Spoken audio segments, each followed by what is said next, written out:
Very good morning to all, very good afternoon, very good evening, and very good night.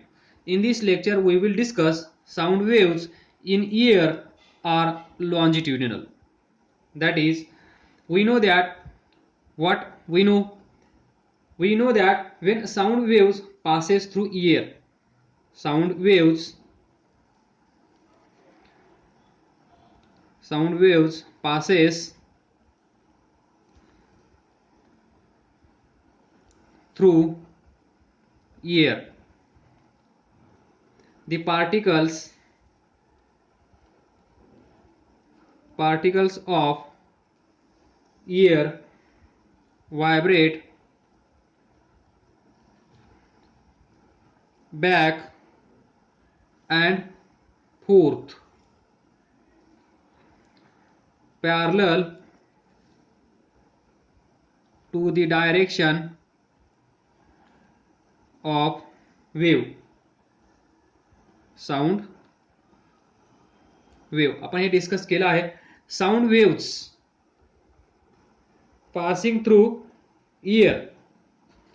तर consider करा ही sound wave आहे,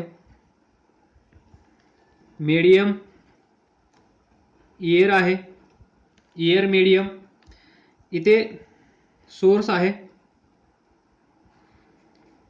sound source, याला आपण काय म्हणूया, साऊंड सोर्स. इथे साऊंड क्रिएट झाला आहे, साऊंड प्रोड्यूस झाला आहे, तो एअर मधून या साईडला जात आहे. याला कान आहेत, लक्षात ठेवा. तर या मीडियम मधून हा साऊंड सोर्स ज्यावेळेस साऊंड क्रिएट करेल, साऊंड प्रोड्यूस करेल, त्यामुळे या एअरमधून, एअर मीडियममधून काय होईल, हे air molecules, air particles vibrate होतील. Particles of air vibrates back and forth. म्हणजे इथला पार्टिकल इकडे जाईल, त्यानंतर तो परत इकडे येईल. तर हा पॉइंट असेल फिक्स पॉइंट. या फिक्स पॉइंटच्या राईट साईडला, या फिक्स पॉइंटच्या लेफ्ट साईडला काही अंतरावर हा एअर पार्टिकल्स जाईल. समजा तो पॉइंट हा, या साईडला हा, म्हणजे हा पार्टिकल या दोन पॉइंटच्या मध्येच व्हायब्रेट होतो. ही बाउंड्री आहे असं कन्सिडर करा. या पार्टिकलची ही बाउंड्री, हा पार्टिकल ही बाउंड्री क्रॉस करून इकडे येणार नाही किंवा या बाउंड्रीच्या या साईडला जाणार नाही. हा पार्टिकल या पॉइंटच्या भोवती, about this point, this particle will vibrate in between this two extreme positions. या साईडची ही एक्स्ट्रीम पोझिशन, या साईडची ही एक्स्ट्रीम पोझिशन. तर याच डायरेक्शनमध्ये हे एअर पार्टिकल्स व्हायब्रेट होतील. त्याला आपण म्हणतो बॅक अँड फोर्थ. ही पोझिशन, ही जी पाथ आहे या व्हायब्रेशनची, ही कशी आहे, parallel to the direction of sound wave. आणि इथे याच वेळेस साऊंड वेव्ह इकडे जात आहे या डायरेक्शन मध्ये. दिस इज साऊंड वेव्ह, इथून इकडे जात आहे साऊंड वेव्ह. याची पाथ पहा, म्हणजेच याची डायरेक्शन सेम आहे. सेम म्हणजेच कशी आहे, parallel. So parallel to direction of sound wave. म्हणजेच आपण असं म्हणू शकतो, ज्यावेळेस वेन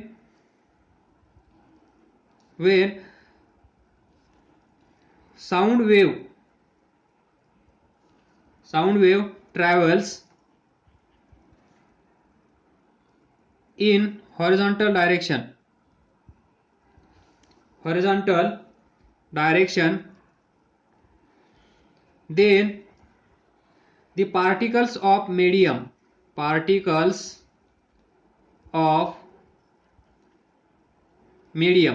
इथे काय असतील, एअर मॉलिक्युल्स और air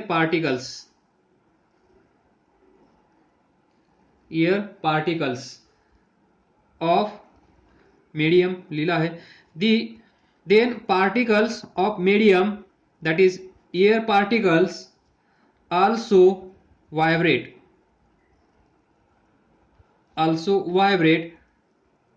back and forth in horizontal direction. म्हणजे साऊंड वेव्ह ही sound wave travels in horizontal direction. ही डायरेक्शन कशी आहे? Horizontal direction. Then particles of medium that is air particles or air molecules also vibrate back and forth. हा air particle back forth ही side back ही side fourth म्हणजे पुढे मागे about this fix point. आणि ही direction पण कशी आहे?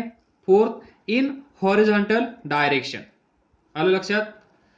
Next, आणि यालाच आपण काय म्हणतो? The waves produce in air. इथे wave produce in air when waves produced by guitar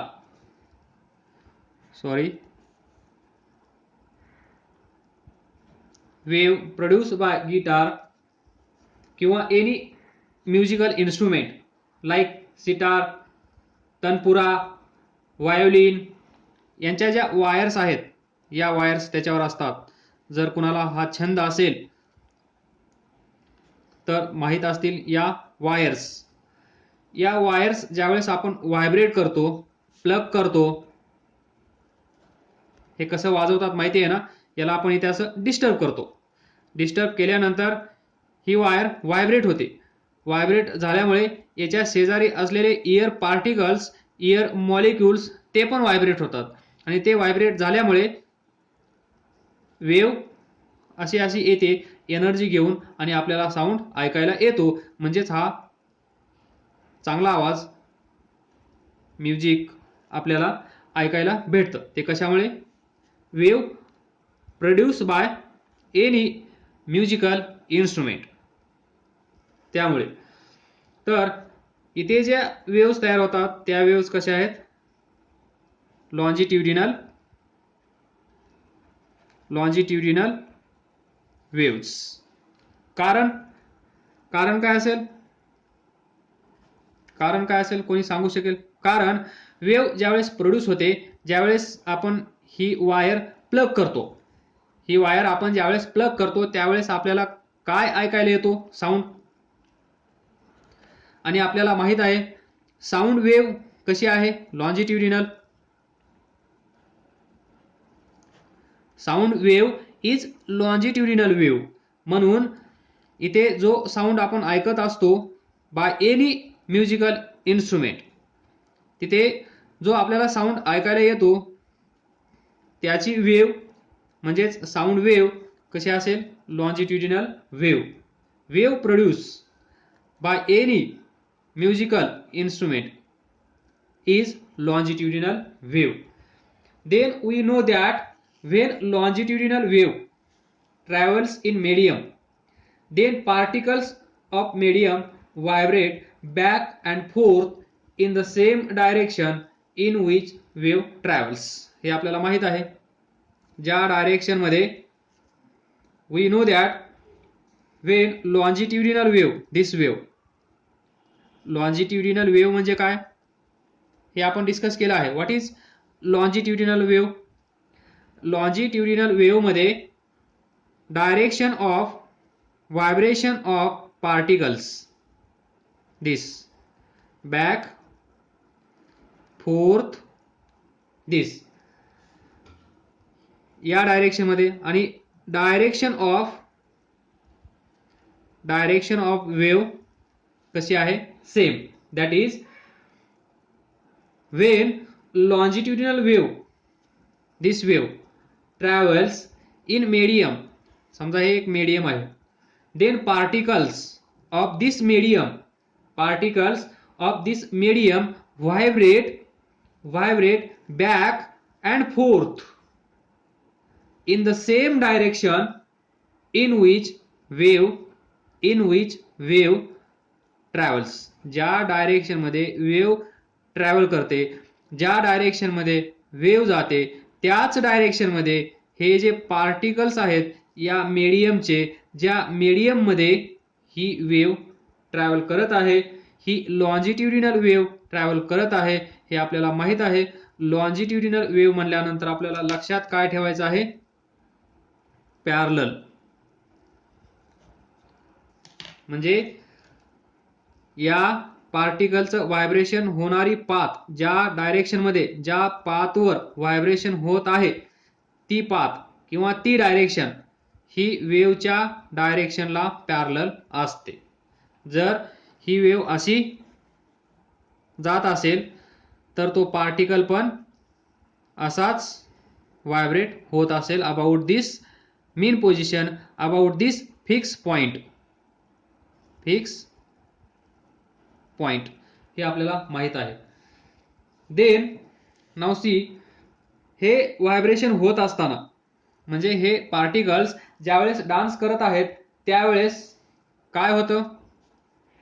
एक रिजन असं तयार होतं की त्या रिजनला गर्दी होते आणि एक रिजन असं तयार होतं की तिथे गर्दी नसते. म्हणजे क्राऊड एका ठिकाणी असेल, क्राऊड एका ठिकाणी नसेल तर पहा, व्हेन व्हायब्रेटिंग पार्टिकल्स, आता आपण कन्सिडर करूया भरपूर सारे पार्टिकल्स, 1 2 3 असे भरपूर सारे पार्टिकल्स. आता एका पार्टिकलनी आपलं काम होणार नाही. तर पहा, हे आहेत एअर पार्टिकल्स. तर पहा इथे एवढं रिजन पहा, नंतर हे रिजन पहा. ज्यावेळेस हे व्हायब्रेशन होत असेल, ज्यावेळेस हे मॉलिक्युल्स, हे पार्टिकल्स डान्स करत असतील म्हणजेच व्हायब्रेट होत असतील त्यावेळेस, when the vibrating particles, this particles come closure, इथे पहा या रिजन मध्ये पहा आणि या रिजन मध्ये पहा, हे जे पार्टिकल्स आहेत हे सर्व पार्टिकल्स एकमेकांच्या जवळ आलेले आहेत. Come closer, air particles are closer. बरोबर, इथे पण एअर पार्टिकल्स आर क्लोजर आणि इथे air particles are farther, that is away from each other.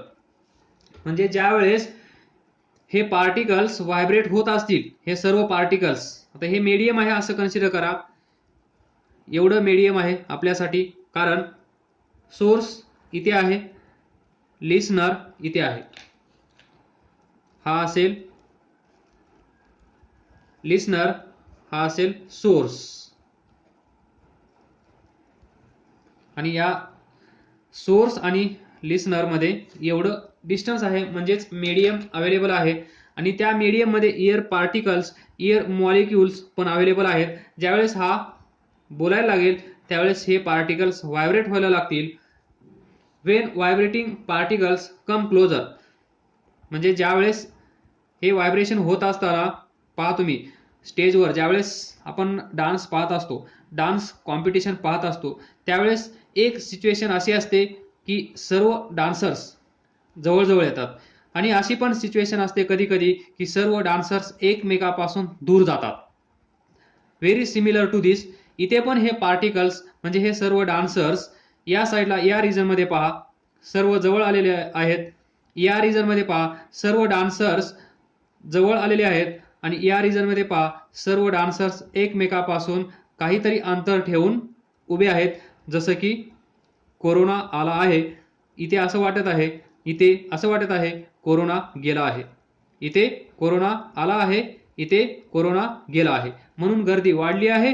Corona आल्यानंतर गर्दी गायब, कोरोना गेल्यानंतर गर्दी कायम. तर पहा, हे सर्व पार्टिकल्स डान्स करत आहेत, म्हणजेच व्हायब्रेट करत आहेत. त्यावेळेस दोन प्रकारचे रिजन तयार झाले आहेत. पाठीमागे पण आपण डिस्कस केलं, ज्या लॉन्जिट्युडिनल वेव्ज असतील त्या लॉन्जिट्युडिनल वेव्ह मध्ये दोन रिजन तयार होतील. एक असेल कॉम्प्रेशन, दुसरा असेल रेरफॅक्शन. तर इथे पहा, हे सर्व पार्टिकल्स ज्या ठिकाणी जवळ आले आहेत त्याला आपण म्हणणार कॉम्प्रेशन. तर काही क्षणासाठी, आणि ही जी सिच्युएशन आहे ही अशी कायम राहणार नाही. तर ही सिच्युएशन कशी असेल थोड्या वेळासाठी, दॅट इज मोमेंटरी. काही क्षणासाठी, काही सेकंदासाठी ही सिच्युएशन अशी तयार होईल. त्यानंतर इथं गर्दी होईल, त्यानंतर इथे गर्दी होणार नाही, रिव्हर्स. तर आणि त्याच वेळेस पहा काय घडत आहे, व्यवस्थित पहा, हे महत्वाचं आहे. आतापर्यंतचं डिस्कशन भरपूर तुम्हाला माहित होतं. तर इथून पुढे पहा, इथे गर्दी तयार झाली आहे, इथे गर्दी नाही, इथे गर्दी तयार झाली आहे. तर ज्यावेळेस गर्दी तयार होत आहे त्यावेळेस काय होत आहे, when vibrating particles come closer to one another than they normally are. Normal situation मध्ये हे सर्व पार्टिकल्स एकमेकापासून इक्वल डिस्टन्सवर असतील.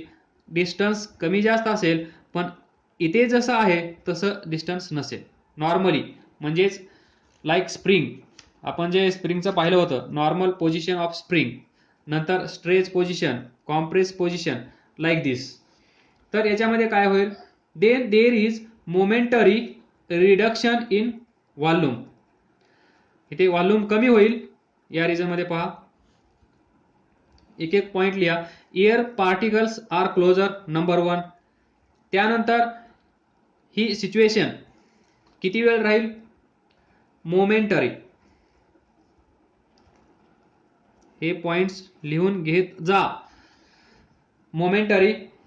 त्यामुळे काय होईल, third, reduction in volume. What, reduction in volume. आणि त्याला आपण काय म्हणू शकतो, compression is form. A compression is form. आलं लक्षात. या रिजनचा जर आपण विचार केला तर हे रिजन आपल्याला कसं दिसत आहे, एअर पार्टिकल्स आर क्लोजर. सर्व एअर पार्टिकल्स, एअर मॉलिक्युल्स एकमेकांच्या जवळ आहेत. पहिला पॉइंट बरोबर. ही सिच्युएशन किती वेळ राहणार आहे, काही सेकंद, म्हणून momentary. Then reduction in volume, इथे व्हॉल्यूम कमी होईल. कॉम्प्रेस झाल्यामुळे हे सर्व पार्टिकल्स एकत्र येतील, त्यामुळे व्हॉल्यूम कमी होईल. Reduction in volume. एवढेच पार्टिकल्स, एवढेच एअर मॉलिक्युल्स अगोदर एवढ्या एरियामध्ये होते, आता हे सर्व मॉलिक्युल्स एवढ्याच एरियामध्ये राहत आहेत, म्हणून व्हॉल्यूम कमी झाला आहे. Reduction in volume. आणि व्हॉल्यूम मध्ये रिडक्शन झाल्यामुळे आपल्याला माहित आहे त्या सिच्युएशनला आपण काय म्हणतो, कॉम्प्रेशन. Compression is form. हे 4 पॉइंट्स याच सिक्वेन्स मध्ये या रिजन साठी पाठ करून ठेवा.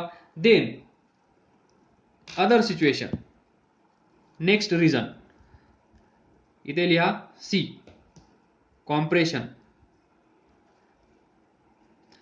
देन दिस, इथे when vibrating particles move further apart, एकमेकापासून दूर जातील त्यावेळेस for a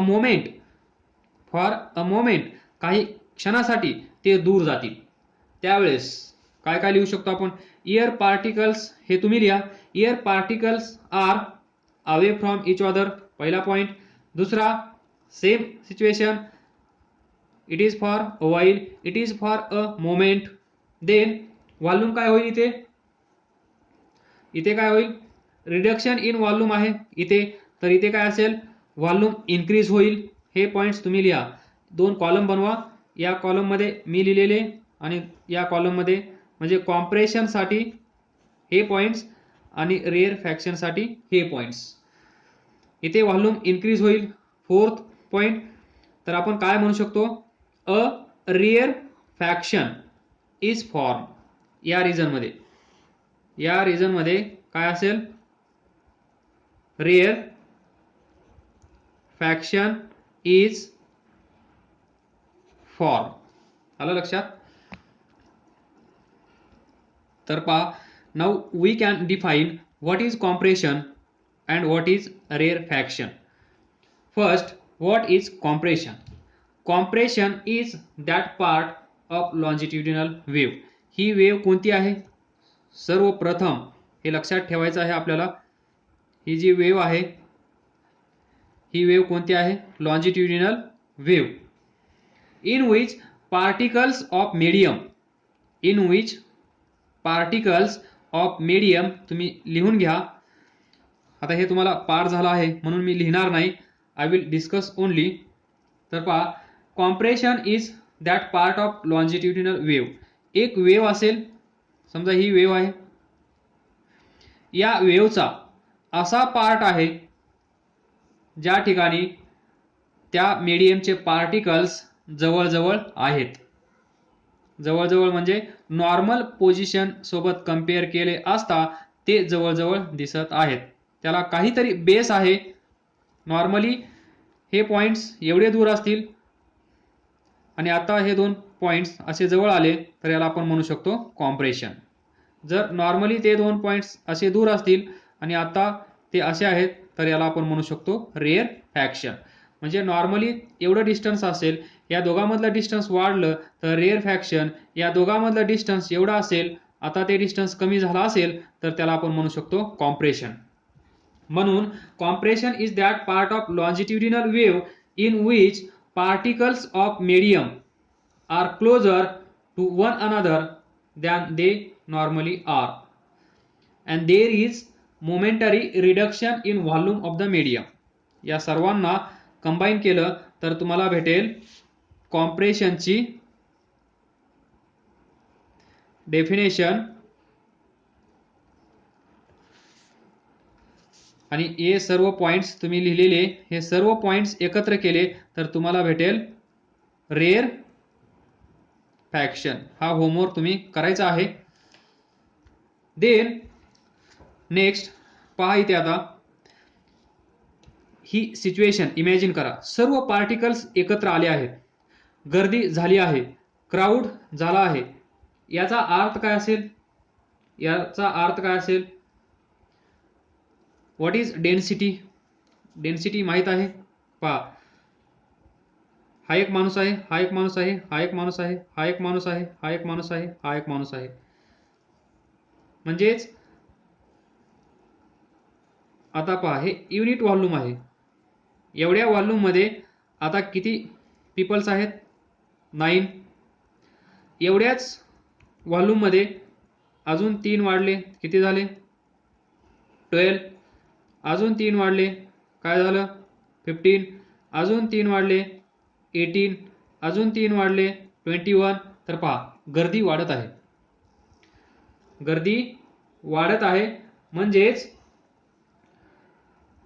density of medium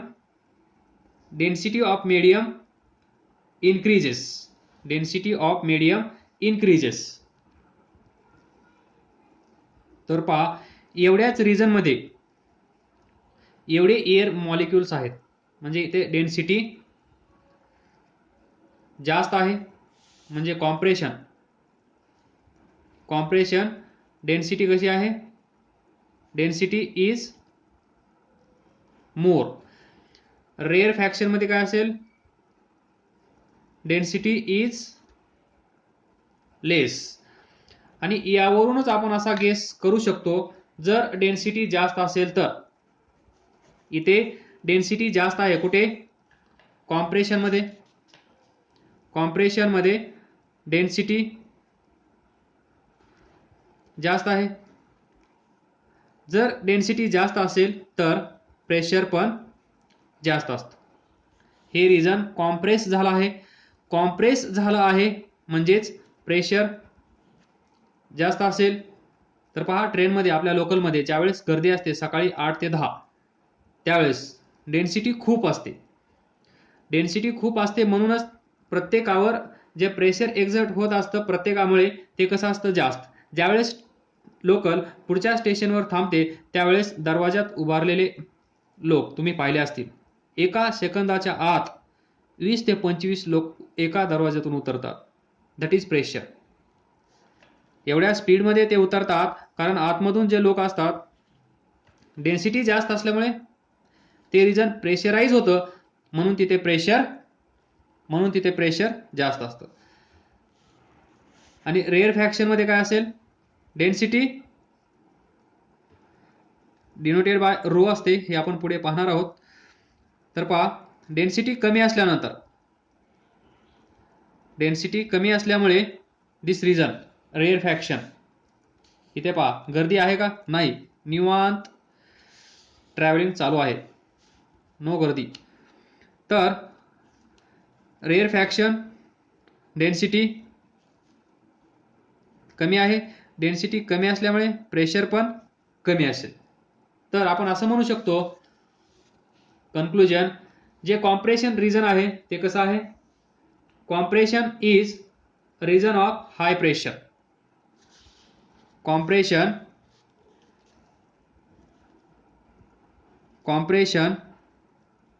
region is of high pressure. Number 2, compression region is of high pressure, and very similar to this, rarefaction region is of low pressure. Rarefaction is a region of low pressure. From this discussion we can conclude that the longitudinal wave consists of compression and rarefaction traveling through medium. हे आपण पाठीमागे पण discuss केलं होतं. Tree diagram काढा. This is longitudinal wave. या longitudinal वेव्हचे दोन पार्ट असतात, एक compression, second rarefaction. That is longitudinal wave is made up of two regions, two alternate regions. फक्त त्या मीडियममध्ये दोनच रिजन असतील असं नाहीये. अल्टरनेट कॉम्प्रेशन रिजन असेल, अल्टरनेट रेअरफॅक्शन रिजन असेल. इथे पहा अल्टरनेट कॉम्प्रेशन, नंतर रेअरफॅक्शन, परत कॉम्प्रेशन, परत पुढे काय असेल रेअरफॅक्शन. म्हणजे longitudinal wave is made by or consist of compression and rarefaction. This is most important point, and this is more about sound waves in air are longitudinal waves. आलं लक्षात? Sound waves आता समजत असतील तुम्हाला. जे मी बोलत आहे त्यामुळे वेव्स तयार होत असतील तसं नाही होणार. मी बोलल्यामुळे जे माझ्या समोर असतील पार्टिकल्स ते व्हायब्रेट होतील. ते व्हायब्रेट झाल्यामुळे वेव्ह तयार होतील आणि वेव्ह एनर्जी ट्रान्सफर करते एका पॉईंट पासून दुसऱ्या पॉईंटकडे, आणि अशा प्रकारे हा माझा आवाज समोरच्याला ऐकू जात असेल. आणि हे जे साऊंड ऐकायला भेटत आहे तो कसा आहे in nature longitudinal in nature. त्या वेव्स कशा आहेत लॉन्जिट्युडिनल इन नेचर, म्हणजेच लॉन्जिट्युडिनल वेव्स. आणि लॉन्जिट्युडिनल वेव्स म्हणजे काय, जे व्हायब्रेशन होत असेल त्या पार्टिकलचं आणि डायरेक्शन ऑफ वेव्ह हे दोघं एकमेकांना कसे असतील पॅरलल. ही वेव्ह इकडे जात असेल तर पार्टिकल पण याच डायरेक्शन मध्ये व्हायब्रेट होत असतील. This is direction of vibration of particle. This is direction of wave travelling in this direction. Direction of wave travelling in this direction. या दोन लाईन्स एकमेकांना कशा आहेत पॅरलल. आणि ज्यावेळेस अशी सिच्युएशन असते त्या वेव्हला आपण म्हणतो लॉन्जिट्युडिनल वेव्ह. हे लक्षात ठेवा. खूप झालं आहे, मोर दॅन इनफ डिस्कशन झालं आहे. आणि तुम्ही व्हिडिओज थोड्या स्पीडमध्ये पाहिल्या तरी चालतील, निवांत निवांत पाहण्याची गरज नाही आहे मला असं वाटतं, कारण मी खूप खूप स्लोली शिकवत आहे.